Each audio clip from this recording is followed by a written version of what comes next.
왕의 총애를 받던 천재가 하루아침에 사라졌다면 믿으시겠습니까? 한양 도성 안 그 누구도 찾지 못한 곳에 숨겨진 진실이 있었습니다. 조선 최고의 발명가, 노비 출신 장인수.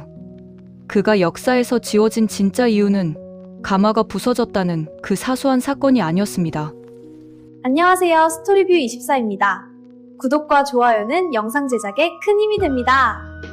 오늘은 조선 왕조실록에도 기록되지 않은 한 천재에 대한 이야기를 전해드립니다. 장인수. 26살의 젊은 나이에 궁궐 기술청 최고 장인으로 오른 그는 노비 출신이라는 꼬리표를 달고 태어났습니다. 하지만 그의 손끝에서는 신기센치가 탄생했죠. 자경루, 측우기, 해시계. 왕은 그를 아꼈고 양반들은 그를 두려워했습니다. 그런 그가 사라진 날의 이야기는 이렇게 시작됩니다. 세종 22년 가을이었습니다. 궁궐 안기술청 작업장에는 나무 깎는 소리와 쇠를 두드리는 소리가 끊이질 않았어요. 그 중심에 장인수가 있었습니다. 그의 이마엔 땀이 송골송골 맺혀 있었고 그의 눈빛은 어떤 양반 학자보다도 날카로웠죠. 인수야, 이번 치구기는 언제쯤 완성되겠느냐? 왕이 친히 작업장을 찾아왔습니다. 신하들이 화들짝 놀라 절을 올렸지만 장인수는 손에 쥔정을 내려놓지도 않은 채 고개만 살짝 숙였어요. 마마, 석 달만 더 주시옵소서. 이번엔 빗물을 더 정확히 재는 방법을 찾아냈사옵니다. 그래. 서두르지 마라. 내가 만든 것은 조선의 백성을 살리는 것이니. 왕의 목소리엔 애정이 묻어났습니다. 하지만 뒤에 서 있던 양반 관리들의 얼굴은 일그러져 있었어요. 천한 노비 주제에 왕과 말을 섞다니. 그것도 존댓말도 제대로 쓰지 않고. 그날 저녁 장인수는 작업장 구석에 홀로 앉아 밥을 먹고 있었습니다. 참보리밥 한 그릇과 짠지 몇 조각. 그는 밥을 먹다 말고 창밖을 바라봤어요. 달빛이 기와지붕을 타고 흘렀습니다. 형님. 뒤에서 어린 목소리가 들렸어요. 15살 된 조수 철이었습니다. 역시 노비 출신인 그 아이는 장인수를 아버지처럼 따랐죠. 왜 그러느냐? 아까 저 양반들 눈빛이 무서웠어요. 형님을 해칠 것 같았어요. 장인수는 쓴웃음을 지었습니다. 아이의 걱정이 기특하면서도 어쩐지 가슴 한쪽이 답답했어요. 염려 말거라. 왕께서 나를 아끼시는데 누가 감히. 하지만 그 말이 채 끝나기도 전에 장인수는 자신의 말이 거짓임을 알고 있었습니다. 왕의 총애는 언제든 사라질 수 있었어요. 그리고 그 순간 양반들의 칼날은 그를 향해 날아올 거라는 걸 그는 이미 알고 있었습니다. 그런데 그날 밤 장인수는 이상한 꿈을 꾸었습니다. 그가 만든 해시계가 저절로 돌아가고 자경루의 물이 거꾸로 흐르는 꿈이었죠. 그리고 그 끝엔 부서진 가마 하나가 놓여 있었습니다. 깨어난 장인수는 식은땀을 흘리며 가슴을 쓸어내렸어요. 창밖엔 여명이 밝아오고 있었습니다. 그는 일어나 찬물로 얼굴을 씻으며 중얼거렸어요. 꿈이로구나. 하지만 그것은 꿈이 아니었습니다. 예언이었어요. 그로부터 보름 후였습니다. 왕이 행차를 나가는 날이었어요. 가을거지를 마친 백성들을 위로하러 한양 성밖 농촌으로 향하는 행차였죠. 장인수는 그날 아침 일찍 불려갔습니다. 왕의 가마를 점검하라는 명이었어요. 인수야, 이번 가마는 내가 새로 손본 것이 아니냐? 흔들림이 없어 참 좋구나. 감사하옵니다, 마마. 장인수는 가마의 축을 하나하나 확인했습니다. 나무 이음새, 철제 고리, 비단 휘장까지. 모든 것이 완벽했어요. 그는 고개를 끄덕이며 뒤로 물러났습니다. 이상 없사옵니다. 그렇게 행차는 시작됐습니다. 하지만 한양을 벗어나 산길에 접어들었을 때였어요. 갑자기 우두둑 하는 소리와 함께 가마가 한쪽으로 기울었습니다. 왕이 탄 가마가 부서진 거예요. 마마. 내시들이 비명을 질렀습니다. 다행히 왕은 다치지 않았어요. 하지만 가마 바닥이 완전히 갈라져 있었죠. 만약 조금만 더 심했다면 왕이 땅에 떨어졌을 겁니다. 그 소식은 한양으로 빠르게 전해졌습니다. 장인수를 당장 잡아들여라. 한성부 판윤의 목소리가 궁궐을 울렸어요. 장인수는 작업장에서 끌려 나왔습니다. 그의 얼굴은 창백했고 손은 떨리고 있었죠. 이놈, 내가 점검했다며? 어찌 왕의 가마가 부서질 수 있단 말이냐? 소인이 분명 확인했사옵니다. 이상이 없었사옵니다. 변명 마라. 내 놈의 자만심이 왕을 위험에 빠뜨렸다. 곤장이 내려왔습니다. 한 대, 두 대, 세 대. 장인수의 등과 다리에서 피가 흘렀어요. 하지만 그보다 더 아픈 건 사람들의 시선이었습니다. 역시 노비 주제의 분수를 모르더니 왕께서 아껴주시니까 교만해진 거야. 천한 것이 어찌 감히. 속삭임들이 귓가를 파고들었습니다. 장인수는 이를 악물었어요. 억울했습니다. 분명 확인했는데, 이상이 없었는데. 그런데 바로 그 순간 그의 머릿속에 어떤 장면이 스쳐 지나갔어요. 가마를 점검하던 그날 새벽, 작업장 문이 열렸던 기억. 누군가의 발소리. 그리고 사라진 철제 고리 하나. 설마. 장인수의 눈이 커졌습니다.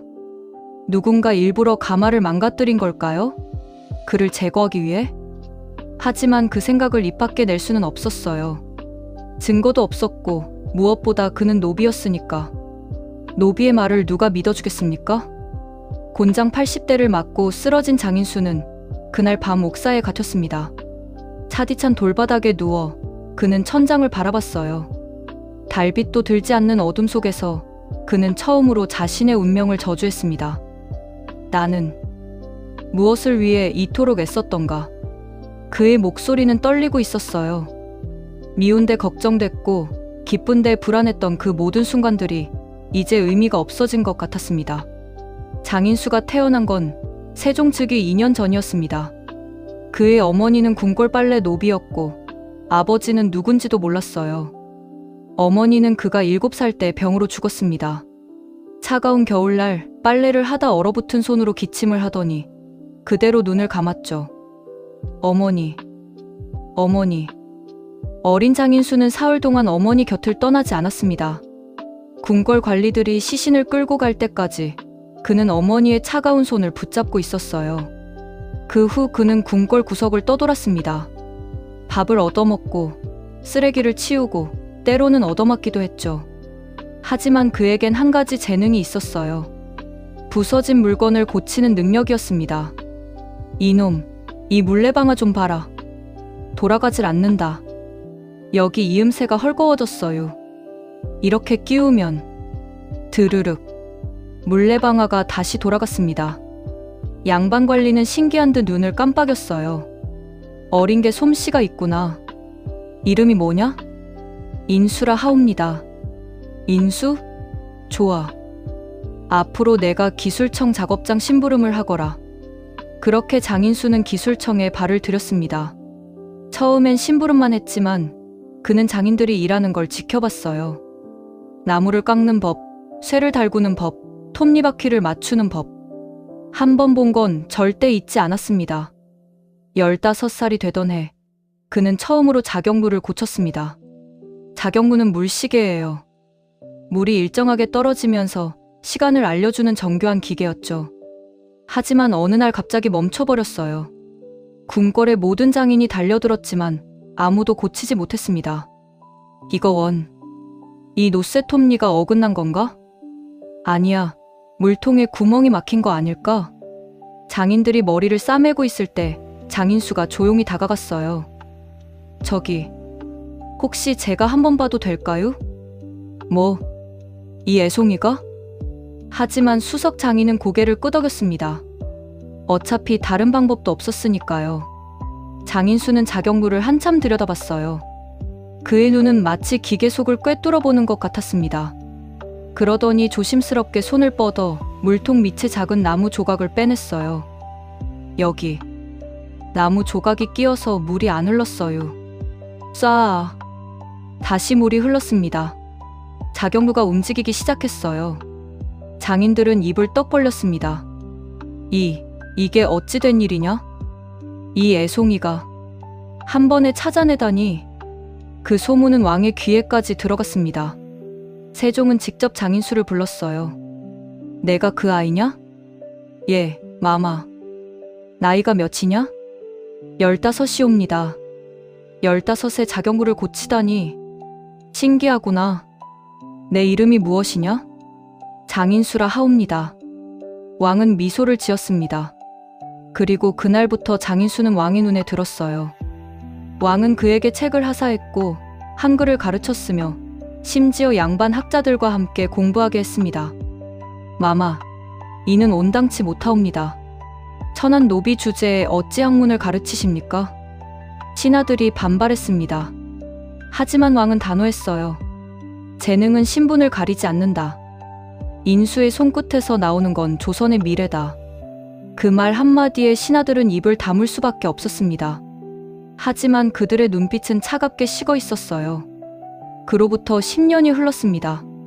장인수는 26의 나이에 치구기를 발명했고 해시계를 개량했으며 물레방아를 더 효율적으로 만들었어요. 백성들은 그를 하늘이 내린 장인이라 불렀고 왕은 그를 조선의 보배라 칭했습니다.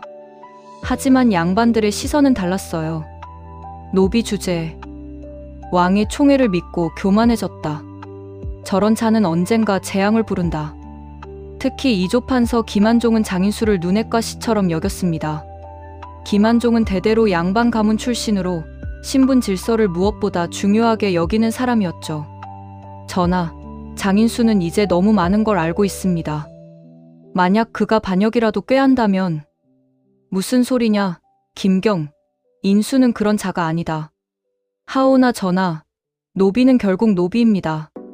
신분을 뛰어넘는 것은 하늘의 이치를 거스르는 것이옵니다. 왕은 손을 저었지만 김한종의 말은 왕의 마음 한쪽에 씨앗처럼 박혔습니다.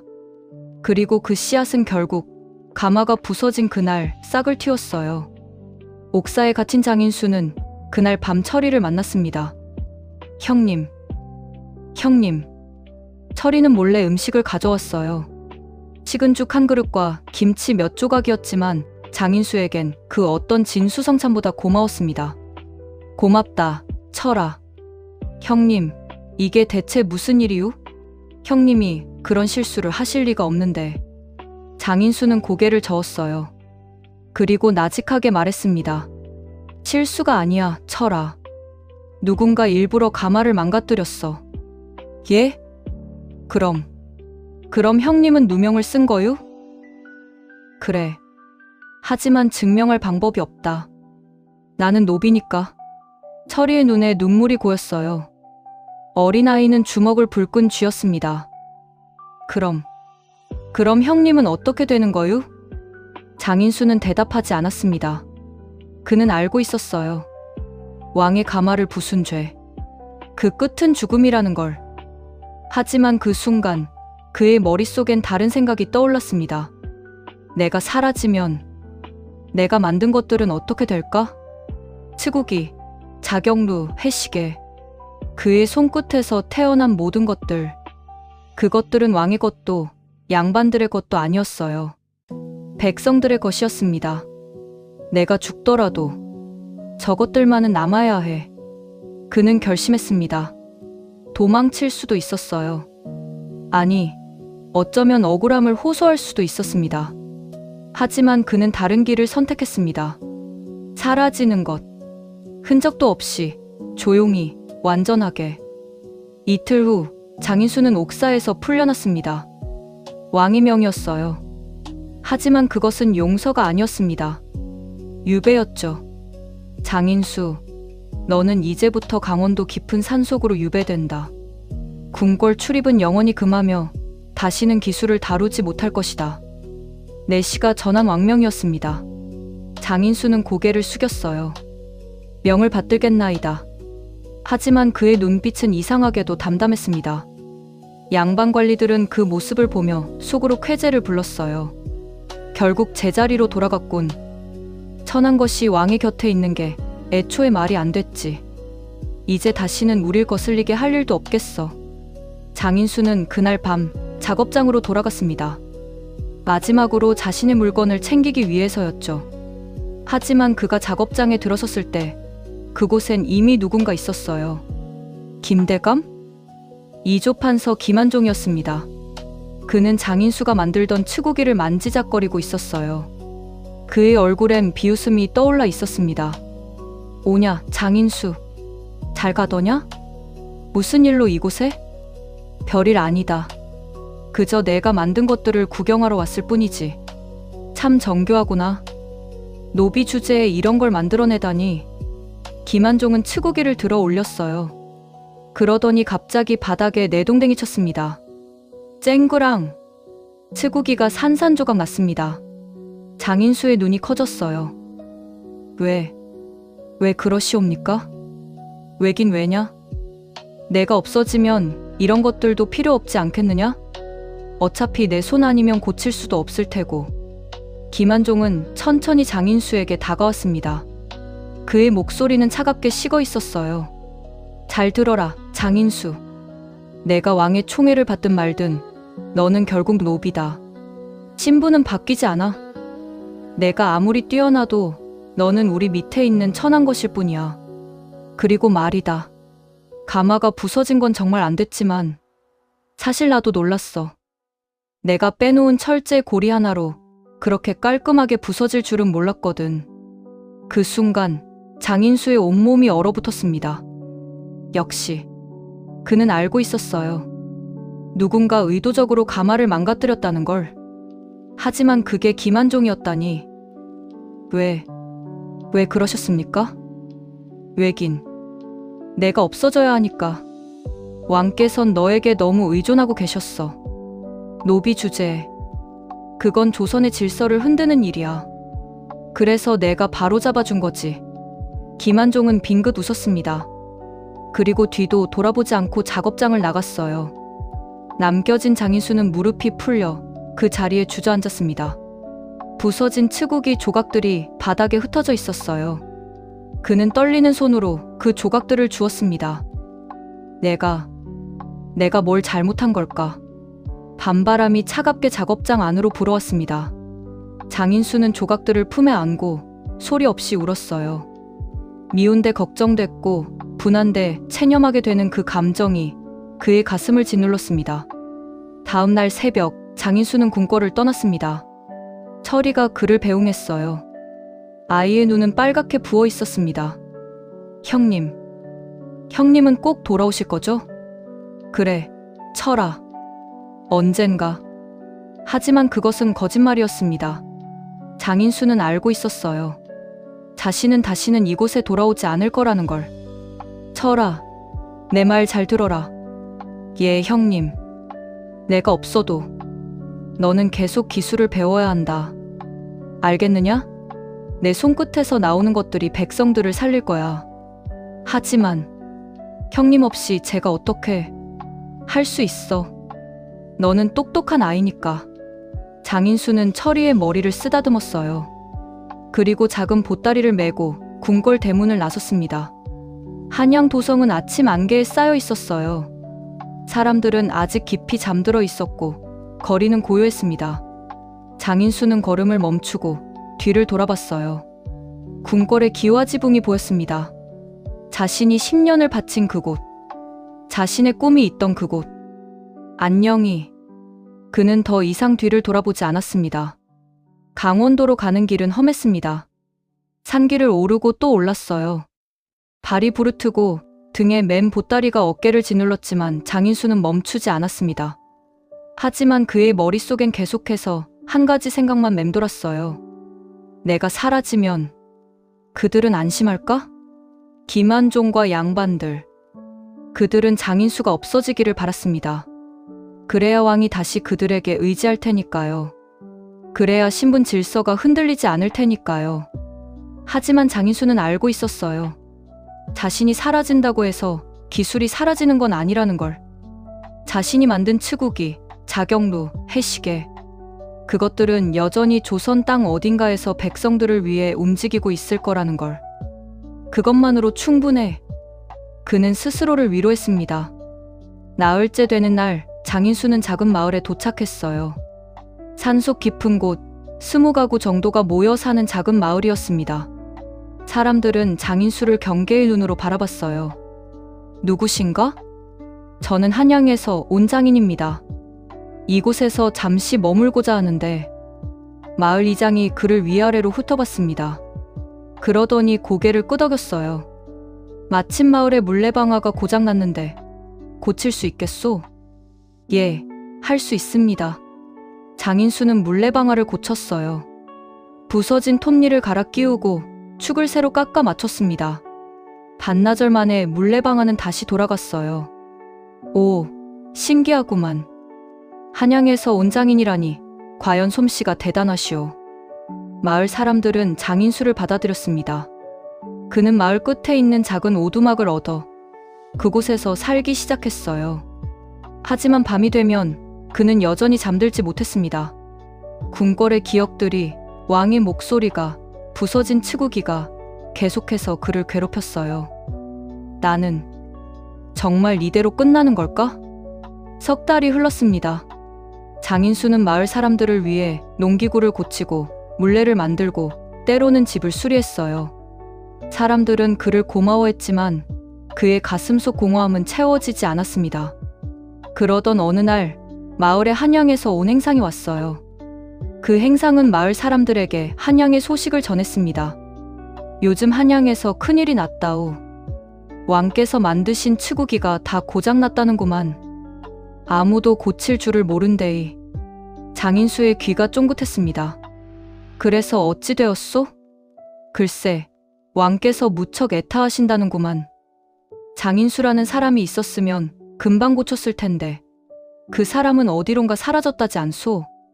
장인수의 가슴이 철렁 내려앉았습니다. 자신이 만든 것들이 고장났다니, 그리고 아무도 고치지 못한다니. 내가 가야 하나?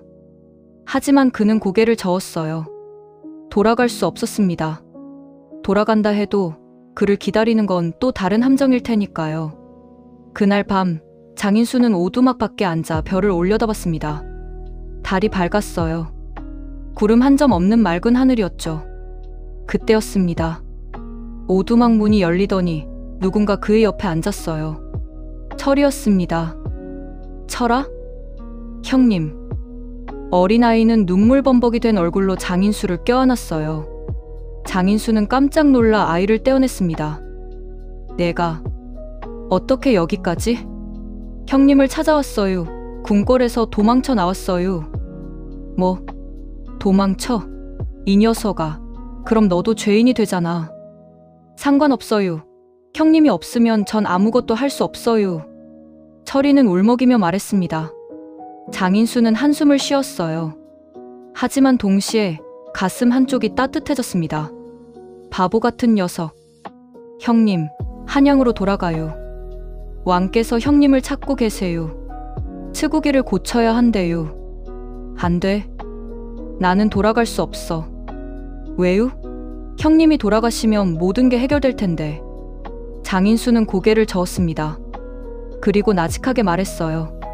철아, 내가 돌아가면 또다시 같은 일이 반복될 거야.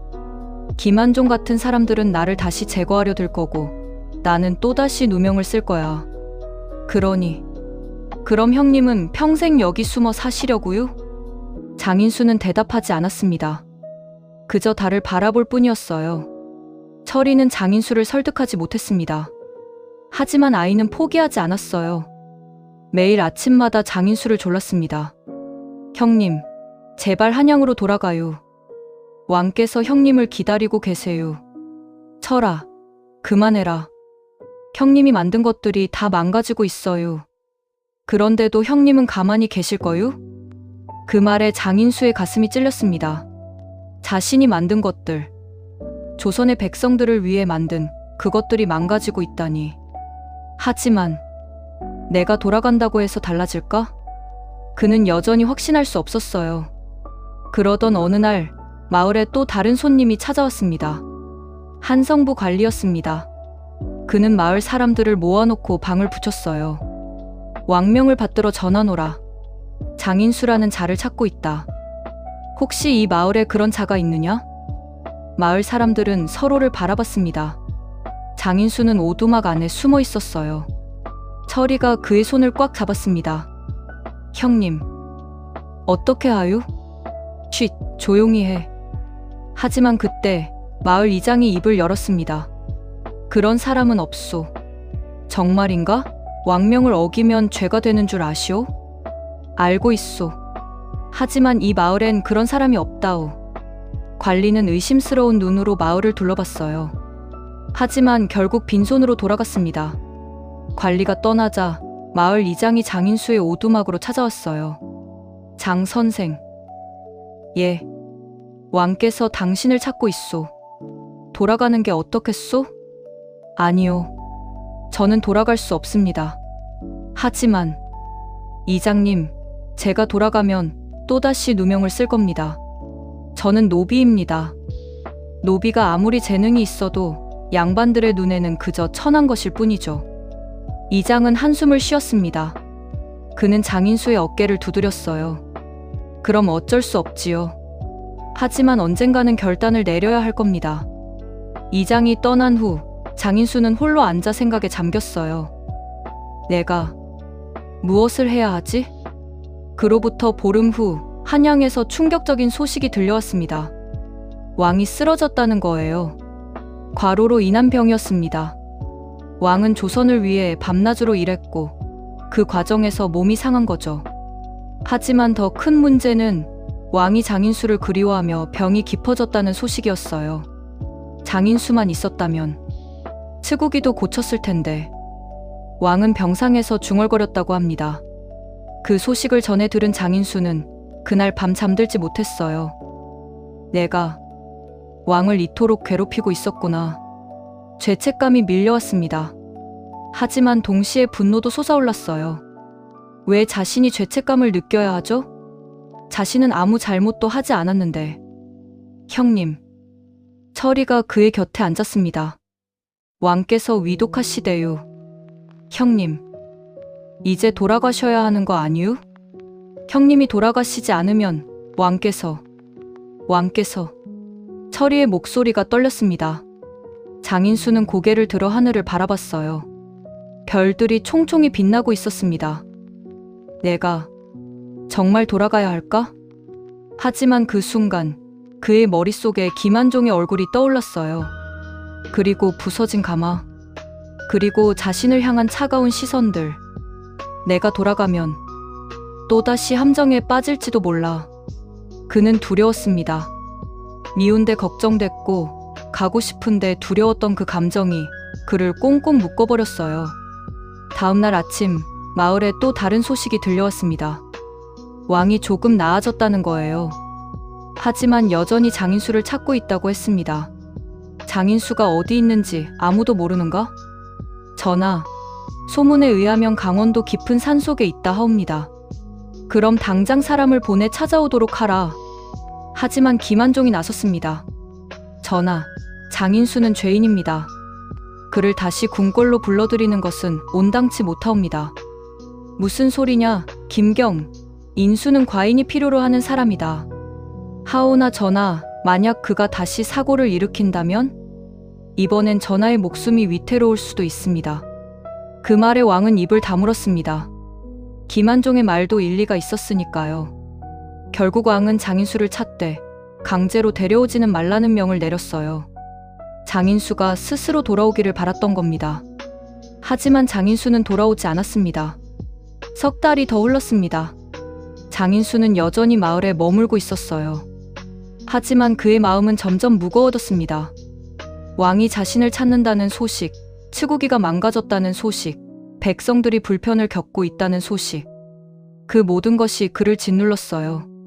형님, 언제까지 이렇게 계실 거요? 철이는 매일같이 물었습니다.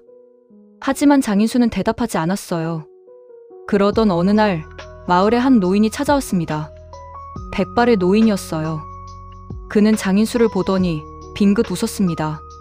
자네가 장인수인가? 누구십니까? 나는 그저 지나가는 노인일 뿐이네. 하지만 자네에 대해선 익히 들어 알고 있지. 노인은 장인수 옆에 앉았어요. 그리고 나직하게 말했습니다. 자네는 지금 두려운가? 돌아가고 싶은데 두려워서 돌아가지 못하고 있는 거지? 장인수는 고개를 숙였습니다. 노인의 말이 전곡을 찔렀어요. 노인장, 저는 어찌해야 할까요? 그건 자네가 결정할 일이네. 하지만 한 가지만 말해주지. 두려움 때문에 멈춰선다면 자네는 평생 이곳에 갇혀 살게 될 걸세. 자네가 만든 것들도 자네의 꿈도 모두 이곳에서 썩어버리겠지. 노인은 천천히 일어났어요. 그리고 마지막으로 한마디를 남겼습니다. 진짜 용기는 두려움을 이기는 게 아니라 두려움을 안고도 앞으로 나아가는 거라네. 그 말을 남기고 노인은 사라졌습니다. 장인수는 그 자리에 한참을 앉아 있었어요. 노인의 말이 계속해서 머릿속을 맴돌았습니다. 두려움을 안고도 앞으로 나아가는 것. 그날 밤 장인수는 결심했습니다. 돌아가기로. 다음 날 아침 장인수는 마을로 돌아갔습니다. 사람들은 그를 보자마자 수군거리기 시작했어요. 저 사기꾼이 돌아왔네. 얼굴이 두꺼워도 유분수지. 하지만 장인수는 멈추지 않았습니다. 그는 곧장 마을 광장으로 향했어요. 그리고 사람들 앞에 섰습니다. 여러분, 제 말을 들어주십시오. 사람들은 비웃었지만 장인수는 당당히 말을 이어갔어요. 저는 제가 만든 물건들이 부서진 이유를 알아냈습니다. 그리고 그 진실을 여러분께 밝히겠습니다. 그 순간 군중 속에서 한 사람의 얼굴이 창백하게 변했습니다. 바로 김상인이었어요. 장인수는 품 안에서 무언가를 꺼냈습니다. 부서진 농기구의 파편이었어요. 이것을 보십시오. 이 파편에는 특별한 흔적이 있습니다. 누군가 일부러 약한 부분에 금을 내놓은 겁니다. 제가 만들 때는 멀쩡했던 것들이 누군가의 손을 거쳐 약해진 거죠.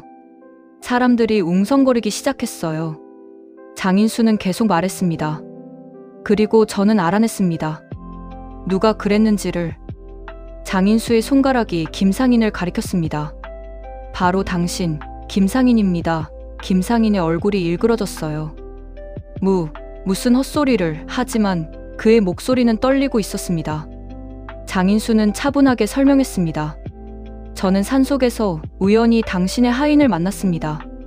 그는 죄책감에 시달리다 모든 것을 털어놓았죠. 당신이 돈을 주고 제 물건들을 망가뜨리라고 시켰다고. 제가 망하면 사람들이 당신의 가게로 올 테니까요.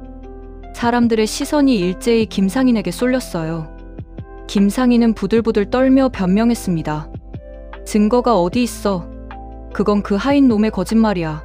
그때 군중 속에서 한 사람이 걸어 나왔습니다. 바로 그 하인이었어요. 죄송합니다. 제가 직접 증언하겠습니다. 모두 사실입니다. 김상인의 얼굴이 새하얗게 변했습니다. 마을 사람들의 분노가 폭발했습니다. 이 파렴치한 놈, 선량한 장인을 모함하다니. 김상인은 뒷걸음질 쳤지만 이미 늦었어요. 마을 이장이 나섰습니다. 김상인, 당신은 이 마을에서 추방될 것이오. 그리고 장인수에게 입힌 피해를 모두 보상해야 할 것이오. 김상인은 무릎을 꿇었지만 아무도 그를 동정하지 않았습니다. 장인수는 그런 김상인을 내려다보며 씁쓸하게 웃었어요. 복수가 달콤하지만은 않았습니다. 하지만 적어도 진실은 밝혀졌어요. 그리고 사람들은 다시 그를 믿기 시작했습니다. 장인수, 미안했네. 우리가 잘못 봤어. 따뜻한 말들이 그를 감쌌습니다.